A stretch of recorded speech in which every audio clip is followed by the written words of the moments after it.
Hello বন্ধুরা, তো আজকে বলবো যে ব্রিডিং মাদি পায়রা কিভাবে চিনবেন। মানে জোড়ার জন্য যে মাদি মানে মেয়ে পায়রাটা হবে সেটা ভালো, সেটা আপনি কিভাবে চিনবেন পায়রা দেখে। তো ব্রিডিং এর জন্য যে মাদি পায়রা দরকার হবে সেই যে মাদি পায়রাটা কি কি জিনিস পায়রার মধ্যে থাকা দরকার আছে সেই জিনিসটা দেখেই আপনি একটা ছেলে পায়রার সাথে জোড়া দেবেন। তো সেই একটা ব্রিডিং ভালো মাদি মানে একদম পারফেক্ট, মানে ব্রিডিং এর জন্য পারফেক্ট মাদি পায়রা কিরকম হওয়া দরকার সেটা আপনাদের বলবো। আর আপনাদের দেখিয়ে দেবো যে কিভাবে কোন জিনিসটা লেজ ডানা চোখ মানে সব কিছুই বুঝিয়ে দেবো যে কোন জিনিসটা কিরকম হওয়া দরকার। এই জিনিসগুলোই আপনারা দেখলে একটা ভালো জোড়া বসাতে আর কারো মানে কাছে শিখতে হবে না এই জিনিসগুলো। যে অনেকে বড় বড় ওস্তাদ ধরে ধরে তারা জোড়াও দিতে পারে না, লাস্টে কী করে পায়রা ওড়ায় কিন্তু জোড়া দেয় অন্য কাউকে দিয়ে। তো আপনারা এই জিনিসগুলো বুঝতে পারেন না যে জোড়া দেবে কি করে। তো জোড়া দিতে গেলে জাস্ট একটু বুদ্ধি খাটিয়ে মানে কিছু জিনিস আপনার ফলো করলেই আপনারাও কিন্তু ভালো জোড়া বসাতে পারবেন, কাউকে ডাকতে হবে না যে আমাকে জোড়া বসিয়ে দাও।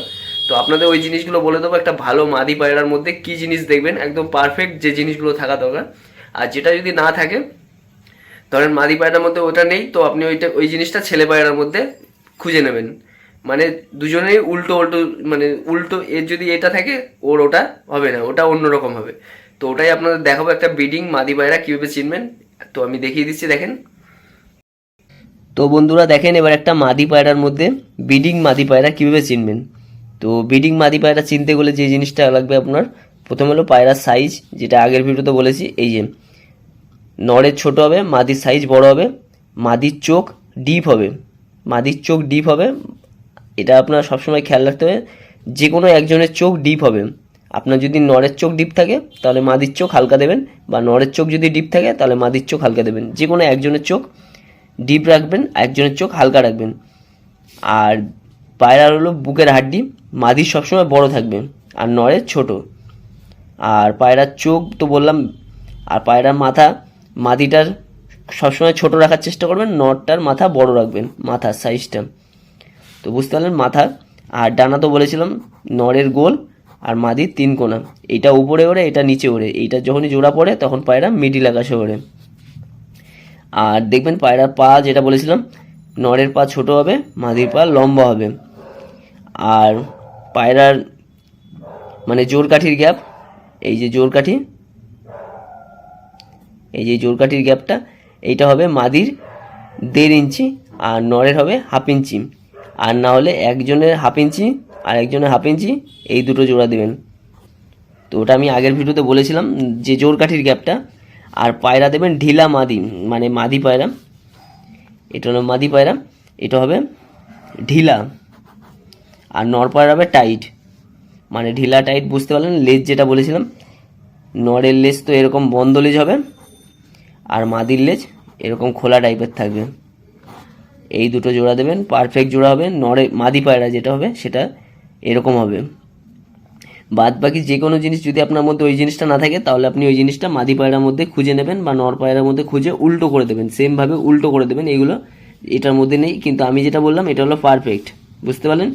চোখ ডিপ থাকবে, এটা হলো পায়রার সাইজ বড় হবে, মাদিটার বুকের হাড় বড় হবে, পায়রার মাথা ছোট হবে, নরের বড় হবে। আর পায়রার মাদি পায়রার ডানা সবসময় ভি রাখবেন, মাদি পায়রার ডানাটা ভি রাখবেন, নরটার এরকম গোল রাখবেন। আর এটা হলো পায়রা, এটা কিসের জন্য বললাম আমি তো বুঝতে পারছি না, এখনো ভুলে গেলাম। এটা হলো পায়রার গলা, নরের গলা ছোট হবে, মাদির গলা লম্বা হবে।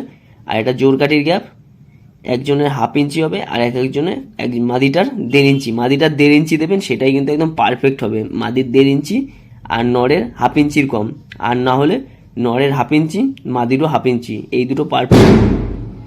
তো বোম ফাটলো ফট করে। তো এই জিনিসগুলো বুঝতে পারলেন। পায়রার কালার আপনার যেরকম, কালোর সাথে কালো জোড়া দেবেন, কালো বাচ্চাই হবে। সাদার সাথে সাদা জোড়া দেবেন, সাদা বাচ্চাই হবে। তো আপনার কালার যেরকম আছে, আর যদি মুন্ডু সাদার সাথে কালো দেন জোড়া তাহলে সেখান থেকে মুন্ডু সাদা হওয়ার চান্স আছে একটা দুটো। তো আমার পায়রার কথা বলছি, তো আমার মুন্ডু সাদার সাথে কালো পায়রা জোড়া দিলে মুন্ডু সাদা বাচ্চা বেরোয়। আর ওদের নালিপড় আছে, পায়রার নালিপড়, পায়ের মধ্যে দেখবেন ছোট ছোট পর থাকে, ওটা যদি আপনার পর থাকে দুটো পায়রারই, মাদি পায়রা বা ছেলে পায়রার মধ্যে, তাহলে সেই পরগুলো পায়রার মধ্যে চলে আসবে।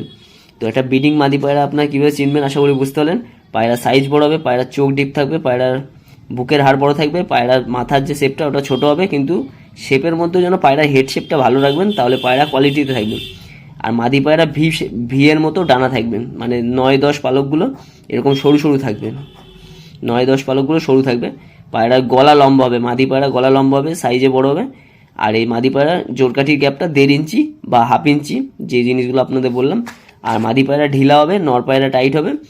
আর মাদি পায়রার লেজ সবসময় এরকম খোলা রাখবেন। এটা হলো পারফেক্ট, একদম সব থেকে বেশি পারফেক্ট এটা হলো পারফেক্ট। এরকম লেজ রাখবেন মাদি পায়রা। এগুলো দেখতে খারাপ লাগে, কিন্তু এদের থেকে যে বাচ্চা হয় দুর্দান্ত বাচ্চা হয়, আপনারা মানে জোড়া না দিলে বুঝতে পারবেন না। আর এই যে নর পায়রার লেজ এরকম সবসময় পানের মতো, পান বলতে গেলে পেন্সিলের মতো একটা হয়ে থাকবে, আর মাদি পায়রা এরকম খুলে রেখে দেবে।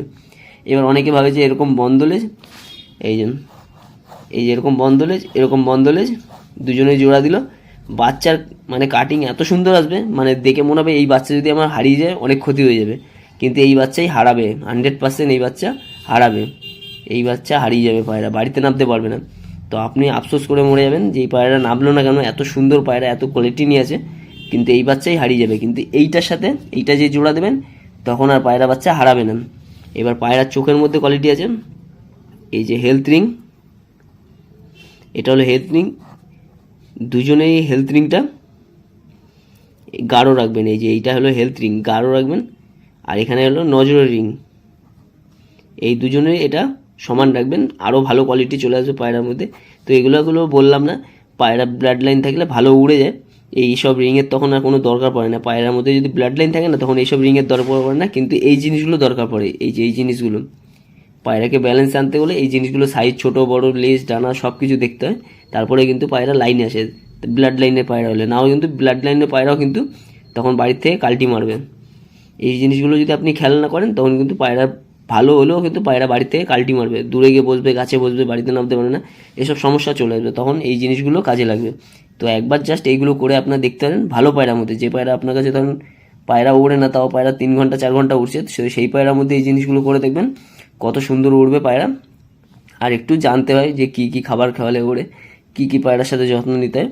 তো সেই সব জিনিস মানে আমি যেটুকু জানি 7 ঘন্টা 8 ঘন্টা আরামে উড়ে যায়, শীতে 9-10 ঘন্টা আমার পায়রা উড়ে যাবে, কারণ গরমে 8 ঘন্টা 8.5 ঘন্টা ওড়ে, মানে আর একটু খাটলে আরও 9 ঘন্টা এরকম উঠতে পারে।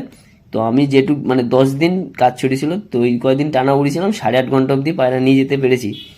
তো আমি যেটুকু জানি সেটাই বলি, কারণ আমিও মানে এই পায়রা জগৎ নতুন হলেও মানে এই উড়ানের দিক দিয়ে এগুলো শিখতে বেশি দিন আমার টাইম লাগেনি, মানে 1.5 থেকে 2 বছর এই কয়দিনের মধ্যেই শিখেছি। তার আগে কিন্তু আমি এইসব জিনিস জানতাম না। তো ভিডিও করি এখন পায়রা পুরো মানে একটা জোড়া বসিয়েই আমি এই জিনিসটা ব্যাপারটা বুঝতে পেরেছি যে পায়রার মধ্যে কী কী থাকা দরকার থাকে। তো ভিডিওটা কেমন লাগলো জানাবেন, এর থেকে আর বড় করছি না, তো যেটুকু বলার আপনাদের বললাম।